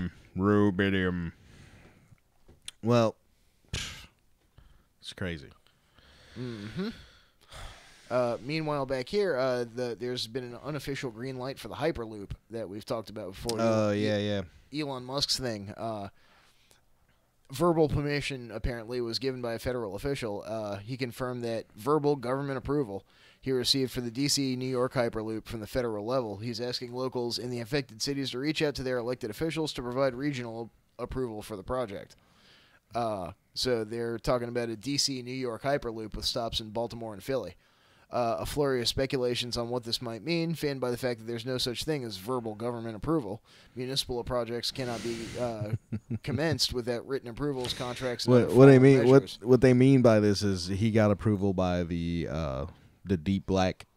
Yeah, the deep state. The deep state gave their approval. They're like, go for it, Musk. Just don't hit any of our bases, and we'll be good. Yeah, the Committee of 300, and the Bushes already gave their blessing. So. But, they're saying Elon Musk tweets, just received verbal government approval for the Boring Company to build an underground New York, Philly, Baltimore, D.C. Hyperloop, New York to D.C. in 29 minutes. What? If you want this to happen fast, please let your local and federal elected officials know. Makes a big difference if they hear from you. So what is this Hyperloop? A train? It's because I keep picturing the thing from Futurama where they get in the tube. The thing in the bank. You know the thing when you drive up to a bank and you take your money and your credit cards and stuff and you stick them in the little thing and shut it and press the button, it goes. Whoop. So it is the thing from Futurama. Except it's a bunch of people sitting in a pod. Oh, but you get in a pod, just go. Yeah, you don't just fly. Well, that's no fun. Yeah, I know. It would be. Why do you got to take the fun out of it? You got to wear a helmet in there too? Probably. Oh God. Seatbelts. Well, I mean, but you're moving at 700 miles an hour. So if you actually hit something in there, you're fucked. Oh man, that's all there is to it. That's no good. But what's it? Yeah, they say officials in these 4 cities were more surprised than anyone else. Nobody in City Hall or any of our city agencies have heard from Mr. Musk or any representatives of his company. Mr. Musk. Deputy Press Secretary for New York's Mayor Office Ben Sarley told Business Insider. I think Bezos should market some cologne called Mr. Musk. That would be funny. It's all on Amazon Prime. Make it smell like a dead record. You get it for free shipping. Oh. Comes on a drone. Bang. I'm just full of the wisecrackery. Gosh. Well, one thing that is kind of cool, apparently there's been a new development in shield tech. This is coming from Phys.org. A team invention may help protect astronauts from radiation in space. This is coming from the Australian National University. They have a new nanomaterial that can reflect or transmit light on demand with temperature control, opening the door to technology that protects astronauts from harmful radiation. Lead researcher Dr. Mohsen Rahmani from ANU said that the material was so thin that hundreds of layers could fit on top of a needle and be applied to any surface, including spacesuits. So, and it's got some nifty pictures of gentlemen with lasers and all sorts of fancy scientific equipment. He says, for instance, you could have a window that, our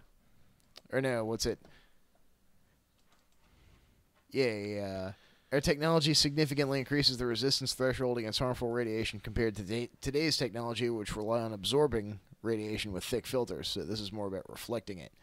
Could be tailored for other light spectrums, including visible light, which opens up a whole array of innovations, architectural and energy-saving applications, all sorts of other fun stuff. Oh, and they think the moon's full of water, too. They think the moon's full of water? Yeah. Well, that's a bit startling. Yeah. Who the hell thinks that? July 24th from PhysOrg, scientists spy new evidence of water in moon's interior. A new study of satellite data finds that numerous volcanic deposits distributed across the surface of the moon contain unusually high amounts of trapped water compared with surrounding terrains.